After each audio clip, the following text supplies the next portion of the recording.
Assalamualaikum warahmatullahi wabarakatuh. Perkenalkan, nama saya Resti Febrisanti dengan NPM 2121210145 dari kelas 2B. Di video kali ini saya akan mereview terkait pendekatan analitis terhadap kumpulan cerpen dari Ave Maria menuju Jalan Lain ke Roma karya Idrus. Dari Ave Maria menuju ke Jalan Lain ke Roma ini merupakan kumpulan cerpen yang ditulis oleh Idrus dan diterbitkan oleh PT Balai Pustaka pada tahun 1948. Kumpulan cerpen ini berisikan laporan-laporan aktual yang ditulis oleh Idrus pada masa penjajahan Jepang. Idrus sendiri merupakan salah satu sastrawan yang berjaya pada masa Angkatan Sastra tahun 1945. Dengan kumpulan cerpen ini, ia dinobatkan sebagai pembaharu prosa oleh H.B. Jassin. Kumpulan cerpen ini berisi 16 cerpen dan kumpulan cerpen ini memiliki pembabakan antologi dari cerpen berjudul Zaman Jepang sampai sesudah 17 Agustus 1945 dan di dalamnya ada cerpen yang berjudul Coret-coret di bawah tanah yang menceritakan tentang periode sejarah Indonesia. Menurut H.B. Jassin dalam pendahuluan, beliau mengatakan bahwa kumpulan cerpen dari Ave Maria menuju ke Jalan Lain ke Roma ini menggambarkan adanya romantisme, idealisme, realisme dengan epos kepahlawanan. Kemudian beliau juga menilai dari nilai estetika dan bobot kesusastraan dalam kumpulan cerpen ini bahwa kumpulan cerpen ini memiliki kualitas sastra dan menembus pasaran di tengah lautan pop saat itu sehingga menjadi pulau persinggahan yang nyaman bagi pecinta sastra. Oke, seperti yang dikatakan sebelumnya, kumpulan cerpen ini memiliki 16 cerita pendek di dalamnya. Namun, saya hanya membaca 3 cerpen dari kumpulan cerpen tersebut. Di antaranya ada Ave Maria, Hey Ho, dan Jalan Lain ke Roma. Cerpen pertama yaitu Ave Maria. Ave Maria merupakan pembuka dari kumpulan cerpen ini. Ave Maria merupakan cerpen yang berisi tentang hubungan cinta segitiga antara Zulbahri, Wartini, dan Samsu. Awal mula cerita di mana Samsu akan tinggal bersama dengan Zulbahri dan Wartini. Sebenarnya Zulbahri ingin menolak karena ia tahu Samsu dan Wartini pernah berhubungan di masa lalu. Kemudian setelah Samsu tinggal di rumah mereka, Samsu dan Wartini semakin dekat dan sering sekali bersama. Kemudian mereka juga sering memainkan lagu yang berjudul Ave Maria, yang dimana Zulbahri tahu bahwa lagu tersebut merupakan lagu yang berkesan bagi mereka berdua. Dan tak lama dari itu, Wartini selaku istri Zulbahri mengakui bahwa ia sangat mencintai suaminya yaitu Zulbahri dan adik Zulbahri yaitu Samsu. Mendengar itu pun Zulbahri merelakan istrinya kepada adiknya. Lalu dia pun pergi dan ikut bergabung menjadi tentara pasukan Jepang yang disebut Heiho. Unsur intrinsik dan ekstrinsik di dalam cerpen ini diantaranya tema yang digunakan adalah percintaan. Alur yang digunakan dalam cerpen ini menggunakan alur maju mundur, di mana ada salah satu bagian dalam cerpen ini di mana Zulbahri menceritakan hidupnya kepada keluarganya.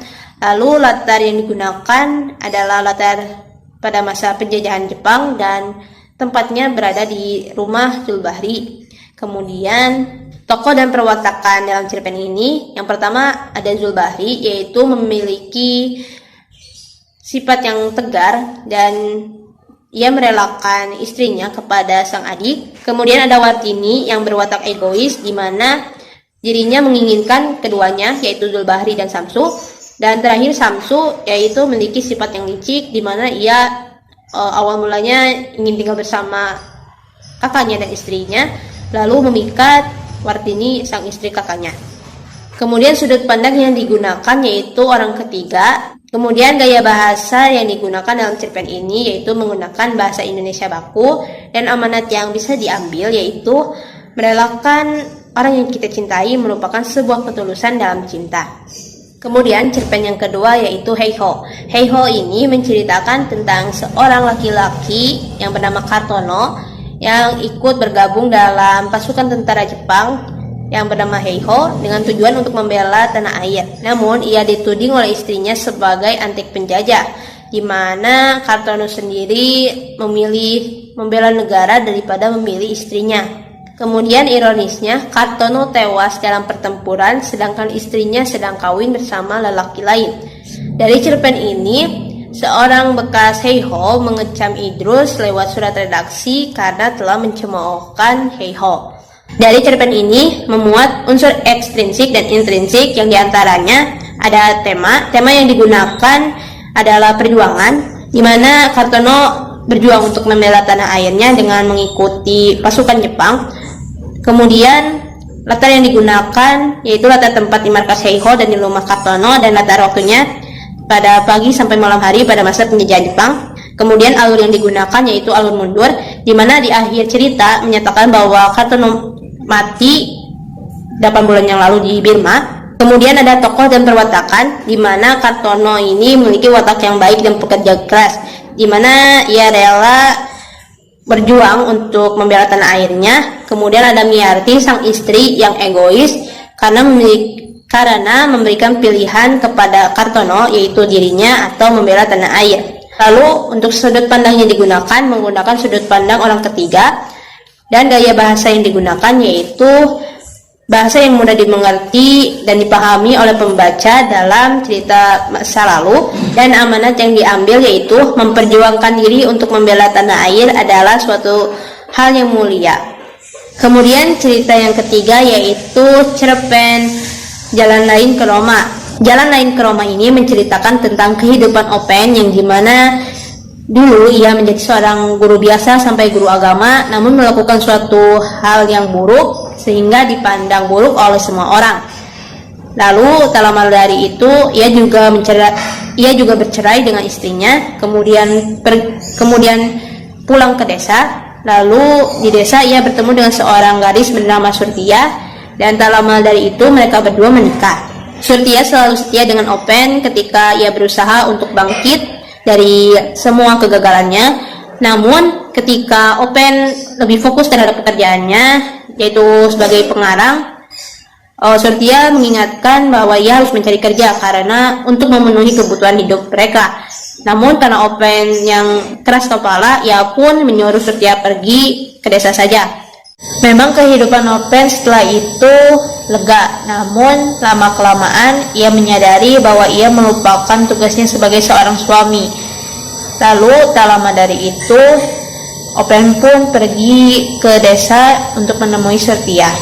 Dalam cerpen tersebut memuat unsur intrinsik dan ekstrinsik, yang diantaranya ada tema yang diambil yaitu lika-liku kehidupan, di mana menceritakan kehidupan Open yang baik-baik saja sampai ia sengsara karena apa yang dilakukannya.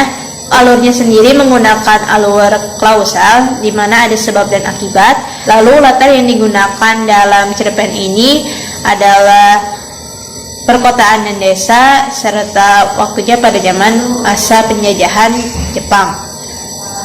Kemudian tokoh dan perwatakan dalam cerpen ini, yang pertama ada Open, yang dimana yaitu polos dan jujur, dimana dia sering berbicara secara jujur dan terang-terangan. Kemudian istri pertama Open yang sangat tegas karena sering memarahi Open. Kemudian ayah dan ibu Open yang sangat menyayangi Open dan mengajarkan Open untuk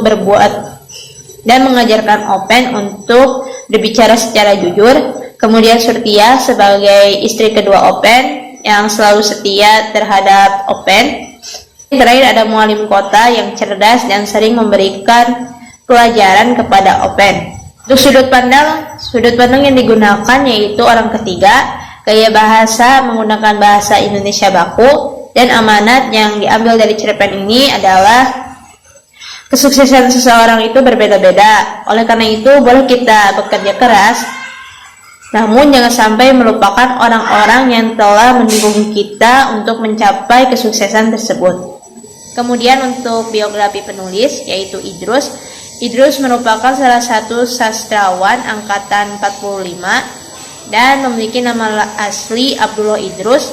Ia lahir di Padang pada tanggal 21 September 1921 dan meninggal pada 18 Mei 1979. Ia menikah bersama Ratna Suri pada tahun 1946 dan dikaruniai 6 orang anak, yang diantaranya 4 orang putra dan 2 orang putri. Perjalanan Idrus pada dunia sastra dimulai sejak ia duduk di bangku sekolah menengah. Ia sangat rajin membaca novel maupun roman Eropa, sehingga ia pun menciptakan cerpen-cerpen yang ia buat pada saat itu. Meskipun ia menolak menjadi golongan angkatan 45, namun tidak bisa memungkiri bahwa Idrus sendiri menciptakan karya-karya sastra yang membahas tentang masa-masa itu. Karena kekhasan kepenulisannya tersebut, ia pun memperoleh tempat terhormat di dalam dunia sastra, yaitu sebagai pelopor angkatan 45 di bidang sastra yang dikukuhkan oleh H.B. Jassin dalam bukunya. Demikian review pendekatan analitis terhadap kumpulan cerpen dari Ave Maria menuju ke jalan lain ke Roma, karya Idrus, dan mohon maaf bila ada kesalahan kata maupun lainnya. Sekian dan terima kasih. Wassalamualaikum warahmatullahi wabarakatuh.